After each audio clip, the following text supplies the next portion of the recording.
Hello दोस्तों, मैं राजा स्वागत करता हूं आपका आरसी क्लासेस में। और आज मैं पढ़ाने जा रहा हूं आपको हिंदी साहित्य का इतिहास।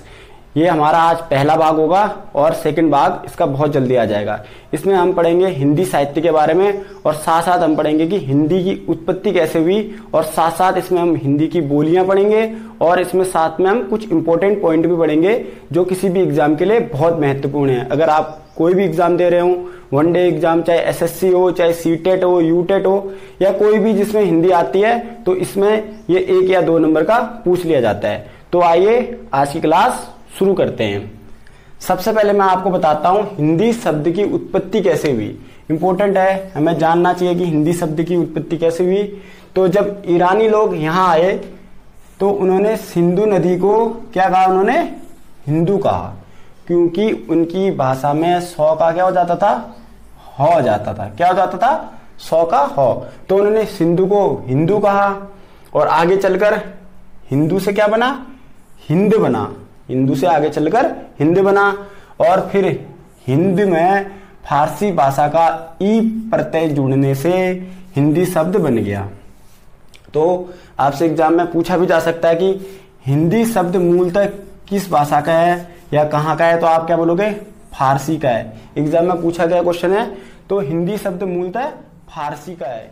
बहुत इंपॉर्टेंट है। हिंदी की जननी संस्कृत है। इंपॉर्टेंट है, आपने याद कर लेना है। इसके बाद हमारा नेक्स्ट पॉइंट है हिंदी भाषा इतिहास का आरंभ अप्रभंश से माना जाता है। इंपॉर्टेंट है। तो क्या है? हिंदी भाषा का इतिहास का आरंभ अप्रभंश से माना जाता है। अब ऐसे मैं आपको बता रहा हूं हिंदी का विकास क्रम। हिंदी का विकास क्रम कैसे? सबसे पहले हमारा आता है संस्कृत, फिर आता है आपका पाली, फिर आता है आपका प्राकृत, फिर आपका आता है अपभ्रंश। जो मैंने आपको बताया, हिंदी भाषा का इतिहास का आरंभ अपभ्रंश से माना जाता है। संस्कृत, पाली, प्राकृत, अपभ्रंश, अवट, प्राचीन या प्रारंभिक हिंदी, यहाँ पे जो खत्म हो जाती है। और अपभ्रंश का अर्थ होता है पतन। क्या होता है? अपभ्रंश का अर्थ होता है पतन। एक क्वेश्चन भी पूछा जाता है कि पाली भाषा में उपदेश किसने दिए? तो बुद्ध जी ने उपदेश किस भाषा में दिए थे? पाली। और ऐसे प्राकृत भाषा में उपदेश दिए थे महावीर स्वामी जी ने। ये इंपॉर्टेंट है, आपने याद कर लेना है। इसके बाद आता है अपभ्रंश। अपभ्रंश इसका विकास है 500 ईस्वी से 1000 ईस्वी तक। इसमें साहित्य का विकास 8वीं सदी में प्रारंभ हुआ। साहित्य का विकास 8वीं सदी में प्रारंभ हुआ और 13वीं शताब्दी तक चला। और आपसे एक क्वेश्चन पूछा जाता है कि अपभ्रंश का कवि, तो अपभ्रंश का कवि कौन है? स्वयंभू है। कौन है? स्वयंभू। इसके बाद हमारा नेक्स्ट पॉइंट है अपभ्रंश का वाल्मीकि कौन है या किसे कहते हैं? तो आप क्या बोलोगे? स्वयंभू। पूछा गया क्वेश्चन है अपभ्रंश का वाल्मीकि स्वयंभू, इन्होंने किसकी रचना करी है? पौम चरित्र की, जिसका अर्थ है राम काव्य। नेक्स्ट है इंपॉर्टेंट, जिसमें मैंने नोट लगा रखा है, हिंदी की उत्पत्ति वैदिक संस्कृति से नहीं बल्कि सौर सैनी अपभ्रंश से हुई है। ये उत्तराखंड हाईकोर्ट का फैसला है जो इंपॉर्टेंट है। इसके बाद है अपभ्रंश से आधुनिक भारतीय आर्य भाषाओं का विकास। ये इंपॉर्टेंट है, आपने ये वीडियो अंत तक देखना है। इसके बाद है, सबसे पहले मैं हेडिंग डाल रखा है अपभ्रंश के वेद, जिसमें हमारा सोर्सिंग है, अर्धमागधी है, और आधुनिक भारतीय आर्य भाषा जो इसके तहत आएंगी। तो अपभ्रंश के वेद, सबसे पहले हमारा सौरसेनी।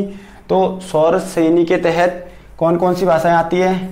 पश्चिमी हिंदी, राजस्थानी और गुजराती। इसके बाद आता है अर्धमागधी।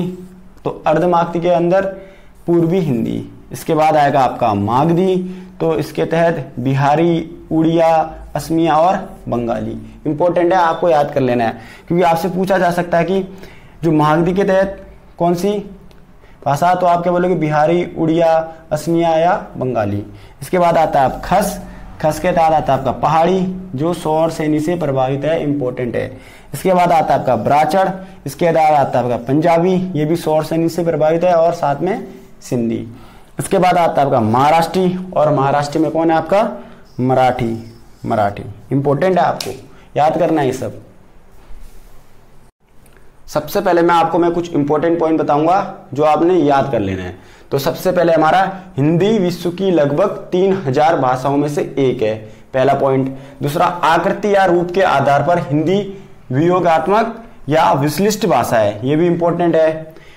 नेक्स्ट पॉइंट है भाषा परिवार के आधार पर हिंदी भारोपीय परिवार की भाषा है, एग्जाम में पूछा गया क्वेश्चन है।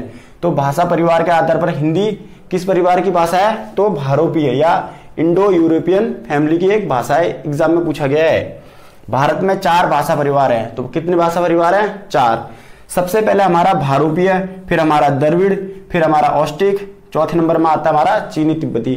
और सबसे ज्यादा लैंग्वेज क्या होता है, भारोपीय जो हमारी भाषा है वो यहाँ की कितने लोग बोलते हैं, तो 73% लोग यहाँ भारोपीय भाषा का यूज करते हैं। दूसरे में आता है द्रविड़, तो द्रविड़ भाषा 25% लोग बोलते हैं, और ऑस्ट्रिक को 1.3%, और ऐसे चीनी तिब्बती को 0.7% लोग बोलते हैं। इसके बाद आपका आता है नेक्स्ट इंपॉर्टेंट पॉइंट, हिंदी भारोपीय के भारतीय ईरानी शाखा के भारतीय आर्य उप शाखा की एक भाषा है। ये इंपॉर्टेंट लाइन है जो आपने याद कर लेनी है। इसके बाद हमारा नेक्स्ट पॉइंट है भारतीय आर्य भाषा को 3 काल में बांटा गया है। कितने काल में, भारतीय आर्य भाषा को 3 काल में बांटा गया है। तो इधर मैंने नाम लिखा है, इधर मैंने प्रयोग काल, और इधर उदाहरण। सबसे पहला हमारा प्राचीन भारतीय, ये नाम हो गया, और प्रयोग का काल है 1500 ईस्वी पूर्व, और इसमें उदाहरण है वैदिक संस्कृत। वैदिक संस्कृत बोली जाती थी। उसके बाद आता है आपका आर्य भाषा। आर्य भाषा कब है, इसका टाइम पीरियड 500 ईस्वी पूर्व, और इसमें हम कौन सी लैंग्वेज बोलते थे, लौकिक संस्कृत बोलते थे। इसके बाद हमारा नेक्स्ट है मध्यकालीन भारतीय, और इसका प्रयोग काल कितना है, 500 ईसा पूर्व, और उदाहरण में कौन सी भाषाएं आती हैं, पाली और प्राकृत। इसके बाद आता है आपका आर्य भाषा, और इसका प्रयोग काल है 1000 ईस्वी में, और भाषा कौन सी, अपभ्रंश। और इसके बाद आता है आधुनिक भारत आर्य भाषा, इसका प्रयोग काल है 1000 ईस्वी से अब तक, और इसमें उदाहरण है हिंदी और हिंदीतर। और भाषा कौन सी, बांग्ला, उड़िया, हिंदी, मराठी, गुजराती और पंजाबी, और भी 2-3 भाषाएं इसमें है। नेक्स्ट पॉइंट है जो बहुत इंपॉर्टेंट है, हिंदी क्षेत्र की समस्त बोलियों को 5 वर्गों में बांटा गया है। एग्जाम में पूछा गया है कितने वर्गों में, 5 वर्गों में, और इसको हम क्या कहते हैं, उपभाषा कहते हैं। और हिंदी की कितनी बोलियां हैं, तो हिंदी की 17 बोलियां हैं, जो आपको मैं इसके बाद बताने जा रहा हूं, और ये एग्जाम के पर्पज से बहुत ज्यादा इंपॉर्टेंट है। अब सबसे पहले मैं आपको पढ़ाऊंगा उपभाषा और बोलियां और उसका क्षेत्र। सबसे पहले मैं आपको बताता हूं उपभाषा के बारे में। तो सबसे पहले हमारा राजस्थानी, और इसके तहत बोलियां कौन कौन सी आती है, मारवाड़ी, जो कहाँ बोली जाती है, मारवाड़ी या पश्चिमी राजस्थानी, बात एक ही है, और ये राजस्थान में बोली जाती है। इसके बाद आता है आपका जयपुरी या डुडाही या पूर्वी राजस्थानी, बात एक ही है। इसके बाद आता है मेवाती या उत्तरी राजस्थानी। इसके बाद है आपका मालवी या दक्षिणी राजस्थानी।